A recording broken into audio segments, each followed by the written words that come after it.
like this part about like there is a archetype for an entrepreneur, and if you don't meet the categorizations or classifications of that archetype, then you won't succeed. When you were just talking about like the way to do it yourself, I'm having this feeling of like a metaphor of the way that publishing a book works right now, where it's like you can go the traditional route, like business school or Y Combinator or some sort of incubator, and like follow all the rules. And you can grow something really big.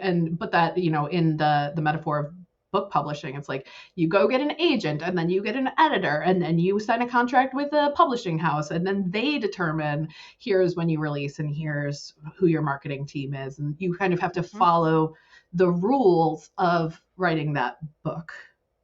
And you don't get as much of a say in how it works, versus what you're talking about now in our metaphor would be like self-publishing, where it's just like, this is what I want to write, and I'm going to put it on, Kindle Direct Publishing. And if people buy it, great. And like, it's mine, it's my choice. And that allows you to talk about things that would not get approved by an editor or would not follow the traditional path. But that's the most interesting stuff out there. Yeah. Yeah. And I think that like, there's something in there where it's like, you get to make a choice on the way that you want to do it. There's always going to be trade-offs. But you get to use your own critical thinking and your own agency to decide the way that you want to do it, understanding how things are going to go. For me personally, I'm always going to pick the thing that is something that I could sustain long term, that doesn't feel soul sucking for me, because I did that for long enough, and it shuts me right down. Other people can have work where they kind of compartmentalize a little bit more, and they make the money, and then they go back to their life, and like, it's fine. Not all of us are like that, right? Yeah. But you get to pick I don't really care which one you choose, as long as you're not doing something unethical. You get to pick the one that works for you. But the point is, the goal for me is to help people see this option of making their own decisions from their own agency, and understanding the link there, where when you're doing that, you're also thinking a lot more critically, and thus are probably going to make decisions that are actually going to be a lot more effective for your business, versus this is the way you're supposed to do it, and then crossing your fingers, which most people who I know who are doing things that way, it's not working.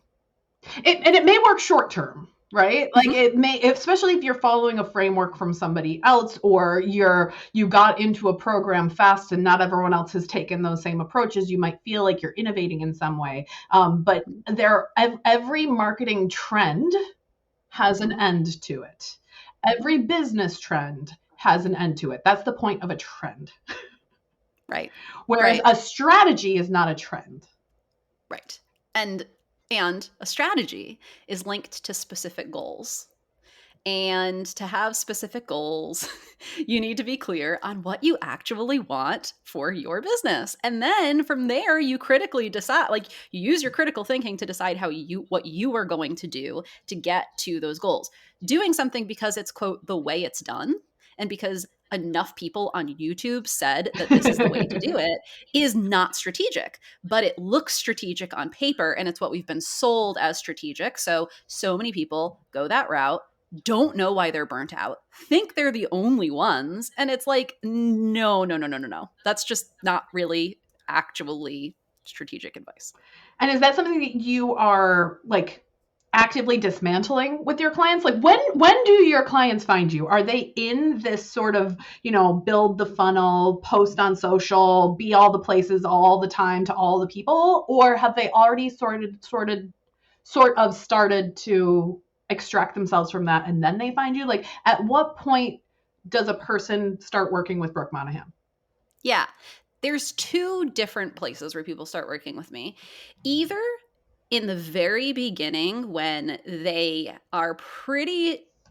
know deep down that this messaging is bullshit. Sorry, I don't know if I can. I already swore on it. We've already got the E. Okay, Great. I said your name and then I dropped an F-bomb, so I think Great. we're in the clear here. It just blends in for me at this point. I know, It's just right? white noise at this point in my life. Right. They know deep down that it's bullshit, but for some reason, when they go to show up to their business, they are really lacking the confidence to move forward in a way that is an integrity for them, or they just need somebody who has the business acumen who can kind of stand alongside them and help them see how it could make sense.